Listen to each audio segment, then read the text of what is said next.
جنگیں اپنے ساتھ صرف تباہی ہی نہیں، ہجرت اور غربت بھی لاتی ہیں، جس کا سب سے زیادہ اثر خواتین پر پڑتا ہے۔ زینب بی بی طورخم سرحدی علاقے کی رہائشی ہیں، جہاں نظام زندگی مفلوج ہونے کے بعد علاج کے لیے انہوں نے ضلع خیبر کا رخ کیا ہے۔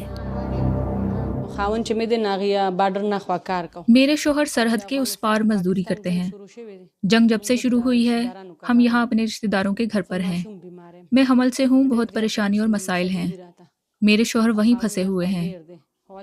ہماری طرف اب اسپتال کی سہولت بھی نہیں ہے۔ یہ مسئلہ صرف میرا نہیں، وہاں کی تمام خواتین کو یہی پریشانی ہے۔ پاکستان اور افغانستان کے درمیان حالیہ کشیدگی زور پکڑ رہی ہے۔ ایسے میں سرحد کے دونوں اطراف بسنے والے خوف میں مبتلا ہیں۔ ساری رات فائرنگ کی آوازیں آتی رہی ہیں۔ اس سے ایک رات قبل بھی ایسا ہی تھا۔ افطار کے بعد یہ سلسلہ شروع ہو جاتا ہے۔ یہ بھی نہیں پتہ چلتا کہ سب کس طرف سے ہو رہا ہے۔ ساری رات بچوں کے رونے کے سبب جاگ کے گزارتے ہیں۔ فائرنگ کی آوازیں آتی ہیں۔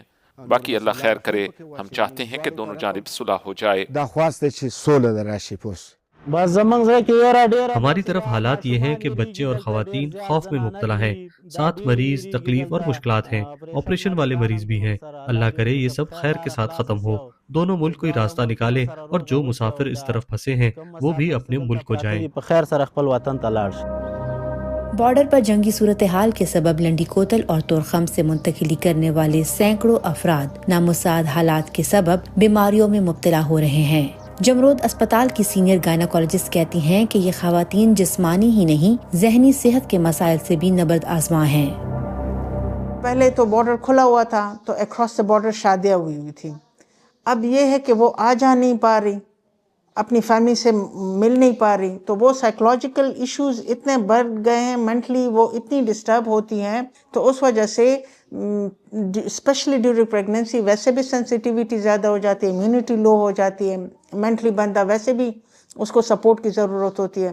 تو ایسی حالت میں یہ مسکیریجز کے چانسز بہت زیادہ بڑھ گئے ہیں، پری ٹرم لیبر کے چانسز بہت زیادہ بڑھ گئے ہیں، ڈیورنگ لیبر کمپلیکیشن اتنی زیادہ ہو جاتی ہے۔ بہت سارے ایسے ہیں کہ پی ایچ میں چلے جاتے ہیں پوسٹ پارٹم ہیمریج میں انیمیا کی وجہ سے، اور فزیکل اور مینٹل ڈیزیزز بہت زیادہ بڑھ گئی ہیں ان میں۔ اپنے گھر بار چھوڑ کر عارضی ٹھکانوں میں پناہ لینے والی عمر رسیدہ خواتین بھی صحت کے سنگین مسائل سے دوچار ہیں۔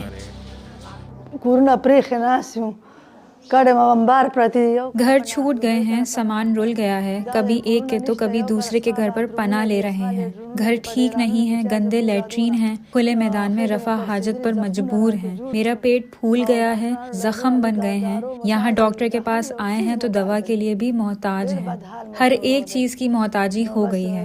اب کیا کہیں، ایک تو غربت، اوپر سے یہ ساتھ میں بچے بھی ہیں۔ حکومت کی طرف نظریں ہیں کہ اس کا کوئی حل نکالیں۔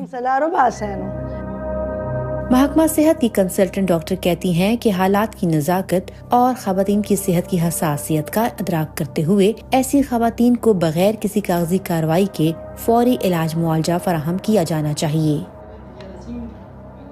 عورتوں کے لیے تو حمل میں یہ جنگ اور یہ ڈسپلیسمنٹ کی صورتحال ایک انسانی المیہ ہے۔ تو اب ان حالات میں ہمارے اسپتالوں میں ایسے مریض آ رہی ہیں، کہتی ہیں کہ ہم کچھ بھی علاج نہیں کر سکتے تھے، تو کچھ سیریس ایمرجنسیز بھی ہوتی ہیں، ہم جلدی ان کو آپریشن بھی کر دیتے ہیں، تو ہم ریئلائز کرتے ہیں کہ ان کو مسائل ہیں، تو ہم کوشش کرتے ہیں کہ جیسے آئیں تو ان کی جتنی مدد ہو سکتی ہے کہ ٹیسٹ بھی ان کے خرچہ نہ آئے اور آپریشن بھی سرکاری اسپتالوں میں وقت پہ ہو جائے، ان کو ہم ترجیح دیتے ہیں۔